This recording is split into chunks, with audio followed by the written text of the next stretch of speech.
പ്രിയപ്പെട്ട സുഹൃത്തുക്കളെ, ഇന്ന് മലയാള മനോരമ പത്രത്തിൻ്റെ ഒന്നാം പേജ് വായിച്ച് ഏതാനും മിനിറ്റുകൾ പൊട്ടിച്ചിരിച്ചിരുന്നുപോയി എന്ന് പറയാനാണ് ഞാൻ ഈ വീഡിയോയിൽ ആദ്യമായി ഉദ്ദേശിക്കുന്നത്. മനോരമയിൽ ഇന്ന് പ്രധാനപ്പെട്ട ഒരു വാർത്ത ജാർഖണ്ഡ് മുഖ്യമന്ത്രി ഹേമന്ത് സോറനെ കള്ളപ്പണക്കേസിൽ ഇഡി പിടികൂടിയതാണ്. അതുപോലെ തന്നെ മുഖ്യമന്ത്രിയുടെ മകൾക്കെതിരെ കേന്ദ്ര അന്വേഷണം എന്ന് പറഞ്ഞൊരു വാർത്തയുണ്ട്. അതിനടിയിൽ ഒരു കോളത്തിൽ നൽകിയിരിക്കുന്ന ഒരു വാർത്ത കണ്ടിട്ടാണ് ചിരിയടക്കാൻ പറ്റാതെ വന്നത് എന്ന് ആദ്യമായി ഒന്ന് സൂചിപ്പിക്കട്ടെ. ആ വാർത്ത ഇങ്ങനെയാണ്: മകളെക്കുറിച്ചുള്ള ആരോപണങ്ങളിൽ മുഖ്യമന്ത്രി അദ്ദേഹം പറയുന്നത് എന്താണ്? ഈ കൈകൾ ശുദ്ധം. ഇതാണ് കോട്ടിൽ കൊടുത്തിരിക്കുന്നത്, ഈ കൈകൾ ശുദ്ധം. മകളെക്കുറിച്ചുള്ള ആരോപണങ്ങൾ കേൾക്കുമ്പോൾ തനിക്കൊരു മാനസിക കുലുക്കവുമില്ലെന്നും ഒന്നും തന്നെ ഏശില്ലെന്നും മുഖ്യമന്ത്രി പിണറായി വിജയൻ. നേരത്തെ ഭാര്യയെക്കുറിച്ചായിരുന്നു, ഇപ്പോൾ മെല്ലെ മെല്ലെ മകളിലേക്ക് എത്തിയിട്ടുണ്ട്. എൻ്റെ ഭാര്യ വിരമിച്ചപ്പോൾ ലഭിച്ച കാശുമായാണ് മകൾ ബംഗളൂരിൽ കമ്പനി തുടങ്ങാൻ പോയത്. നീ പോയി നിൻ്റേതായ കമ്പനി തുടങ്ങൂ എന്ന് പറഞ്ഞ് അയക്കുകയായിരുന്നു. അതുകൊണ്ട് ഇങ്ങനെയുള്ള കാര്യങ്ങൾ കേൾക്കുമ്പോൾ ഒരു മാനസിക കുലുക്കവുമില്ല.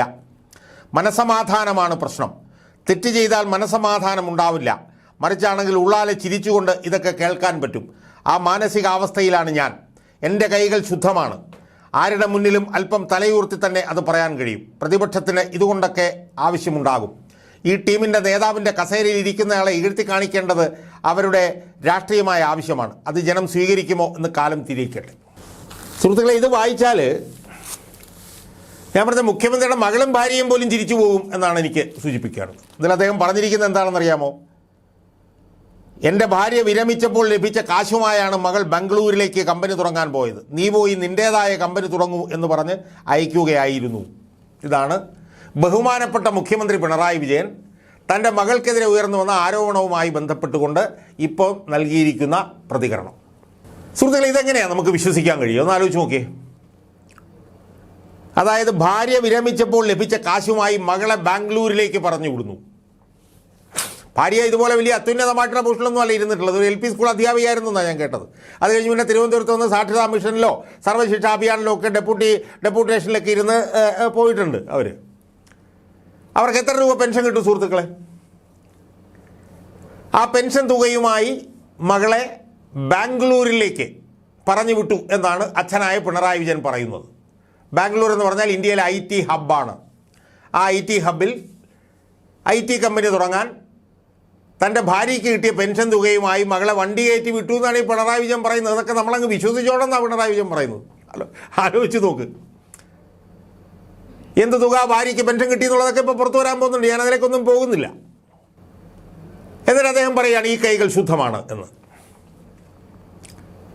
അപ്പോൾ ഇന്ത്യയിൽ ഏറ്റവും കൂടുതൽ IT മേഖലയിൽ മുൻതൂക്കമുള്ള മുന്നിട്ട് നിൽക്കുന്ന ഒരു സ്ഥലത്തേക്ക് മകളുടെ ഭാര്യയ്ക്ക് കിട്ടിയ തുച്ഛമായ പെൻഷൻ തുകയുമായി മകളെ കയറ്റി അങ്ങ് വിട്ടു, അത്രേ. ഇതാണ് അച്ഛൻ പറയുന്നത്. പക്ഷേ മകളുടെ കമ്പനിയുമായി ബന്ധപ്പെട്ടിട്ടുള്ള സാമ്പത്തികമായി ബന്ധപ്പെട്ടുള്ള കണക്കുകൾ പുറത്തു വന്നിട്ടുണ്ട് സുഹൃത്തുക്കളെ. ഞാൻ തന്നെ 2 വർഷങ്ങൾക്ക് മുമ്പ് വീഡിയോ ചെയ്തിട്ടുള്ളതാണ്. ROCയുടെ കമ്പനി രജിസ്ട്രാറിൻ്റെ വിവരങ്ങൾ പുറത്തു വന്നിട്ടുള്ളതാണ്. അതിനകത്ത് 2014 ഒരു ആരംഭിക്കുന്നത്. 2019 മുതലുള്ള കണക്ക് വെച്ചിട്ടാണ് 2 വർഷം മുമ്പ് തന്നെ ഈ പിണറായി വിജയൻ്റെ മകളെക്കുറിച്ചിട്ട് ഞാൻ വീഡിയോ ചെയ്തിട്ടുള്ളത്. അതുപോലെ തന്നെ ഞാൻ വേറെ വീഡിയോ ചെയ്തിട്ടുണ്ട്. 2014 തന്നെ ധനലക്ഷ്മി ബാങ്ക് 50 ലക്ഷം രൂപ ഓവർ ഡ്രാഫ്റ്റ് കൊടുത്തു പിണറായി വിജയൻ്റെ ഈ അത്തപ്പാടിയായിട്ടുള്ള മകൾക്ക്, ഈ പരമദരിദ്രയായിട്ടുള്ള മകൾക്ക്. അതെങ്ങനെയാണ് ധനലക്ഷ്മി ബാങ്ക് 2014 50 ലക്ഷം രൂപ ഓവർ ഡ്രാഫ്റ്റ് കൊടുക്കുന്നത്? ഒരു പൈസയുടെ വിറ്റുവരവ് പോലും ഇല്ലായിരുന്ന കമ്പനിക്ക് ഓവർ ഡ്രാഫ്റ്റ് കൊടുത്തു 50 ലക്ഷം രൂപ. ആര്? ധനലക്ഷ്മി ബാങ്ക്. അതിനുശേഷം എംപവർ ഇന്ത്യ എന്നും പറഞ്ഞിട്ട് കരിമണൽ കർത്താവിൻ്റെ ഭാര്യ നടത്തുന്ന കമ്പനി ലക്ഷക്കണക്കിന് രൂപ കൊടുത്തിട്ടുണ്ട്. അതിൻ്റെ കണക്കുകൾ പുറത്തു വന്നിട്ടുണ്ട്. ഊരാളുങ്കൽ ലേബർ കോൺട്രാക്ട് സൊസൈറ്റിയിൽ നിന്ന് പിണറായി വിജയൻ്റെ മകൾക്ക് പണം കിട്ടിയിട്ടുണ്ട്. അതിൻ്റെ വിവരങ്ങൾ പുറത്തു വന്നിട്ടുണ്ട്. സാന്റ മോണിക്ക എന്ന് പറഞ്ഞ വിദേശങ്ങളിലേക്ക് വിദ്യാർത്ഥികളെ റിക്രൂട്ട് ചെയ്യുന്ന കമ്പനി, ആ കമ്പനിയിൽ നിന്ന് ഇവർക്ക് പണം കിട്ടിയിട്ടുണ്ട്. 32 ജീവനക്കാർ പ്രവർത്തിക്കുന്നുണ്ടായിരുന്നു. അവർക്ക് ഏതാണ്ട് 3 കോടി രൂപയോളം ശമ്പളത്തിന് കൊടുത്തിട്ടുണ്ട്. അപ്പോൾ ഈ പണമൊക്കെ എവിടുന്നാണ് സുഹൃത്തുക്കളെ വന്നത്? ഇതെല്ലാം കഴിഞ്ഞിട്ട് നമ്മൾ 12/6/2023 വന്ന ഇൻകം ടാക്സ് ഇൻ്ററിം സെറ്റിൽമെൻറ്റ് ബോർഡിൻ്റെ ജഡ്ജ്മെൻറ്റിലൊക്കെ പറഞ്ഞെന്താ? 2017 മുതൽ 2020 വരെ കരിമണൽ കർത്താവിൻ്റെ കമ്പനിയിൽ നിന്ന് 1,72,00,000 രൂപ ഒരു സേവനവും ചെയ്യാതെ പിണറായി വിജയൻ്റെ മകൾക്ക് കിട്ടിയെന്നുള്ളത് നമ്മൾ കണ്ടതല്ലേ സുഹൃത്തുക്കളെ? അപ്പോൾ ഇതെല്ലാം മകൾക്ക് കിട്ടുന്നുണ്ട്. പക്ഷേ എൻ്റെ കൈകൾ ശുദ്ധമാണ്. എന്തൊരു അസംബന്ധമാണിത് എന്ന് എനിക്ക് മനസ്സിലാവാത്തത്. ഇതെല്ലാം എങ്ങനെയാണ് മകൾക്ക് കിട്ടിയത്? പിണറായി വിജയൻ്റെ മകളായതുകൊണ്ടല്ലേ മകൾക്ക് കിട്ടിയത്. ഈ മകൾ പിന്നെ എഞ്ചിനീയറിംഗ് പാസ്സായി ഇറങ്ങിയ ഉടനെ തന്നെ RP ഇൻഫോടെക് എന്ന് പറഞ്ഞ കമ്പനിയിൽ ചീഫ് എക്സിക്യൂട്ടീവ് ഓഫീസർ ആയിരുന്നല്ലോ ഇവർ പിന്നെ ബാംഗ്ലൂരിൽ പിന്നെ ജോലി തുടങ്ങുന്നതിന് മുമ്പ്. അതെങ്ങനെയാണ് ജോലി കഴിഞ്ഞ് പിന്നെ പഠിത്തം കഴിഞ്ഞ് ഇറങ്ങിയ ഉടനെ തന്നെ ചീഫ് എക്സിക്യൂട്ടീവ് ഓഫീസർ ആവുന്നത്? ഒരു IT കമ്പനിയിൽ ചീഫ് എക്സിക്യൂട്ടീവ് ഓഫീസർ ആവണമെങ്കിൽ 10-25 വർഷത്തെ എക്സ്പീരിയൻസ് എങ്കിലും വേണ്ടേ? അത് പിണറായി വിജയൻ്റെ മകളായിരുന്നുണ്ടല്ലേ. അവിടെ ലക്ഷങ്ങളല്ലായിരുന്നു പിണറായി വിജയൻ്റെ മകൾക്ക് ശമ്പളം. അപ്പോൾ ധനലക്ഷ്മി ബാങ്കിൽ നിന്ന് പണം, കരിമണ കർത്താവിൻ്റെ ഭാര്യയിൽ നിന്ന് പണം, ഊരാളുങ്കൽ നിന്ന് പണം, സാന്റാമോണിക്കയിൽ നിന്ന് പണം, അതിനുശേഷം കരിമണൽക്കാരിയോ കമ്പനിയിൽ നിന്ന് ഒരു പണിയും ചെയ്യാതെ 1,72,00,000 രൂപ ഇതെല്ലാം വാങ്ങി പോക്കറ്റിൽ ഇട്ടിട്ട് തൻ്റെ കൈകൾ ശുദ്ധമാണെന്ന് പറയാൻ പിണറായി വിജയൻ നിങ്ങൾക്ക് ഉളുപ്പുണ്ടോ? പിണറായി വിജയൻ നിങ്ങൾക്ക് ലജ്ജയുണ്ടോ? ഇതാണ് ഞാൻ ചോദിക്കുന്നത്. ഇനി മകളുടെ കാര്യത്തിൽ കൈകൾ ശുദ്ധമാണെന്ന് പറഞ്ഞല്ലോ, മകൻ്റെ കാര്യങ്ങൾ നമ്മളൊന്ന് പരിശോധിക്കണ്ടേ?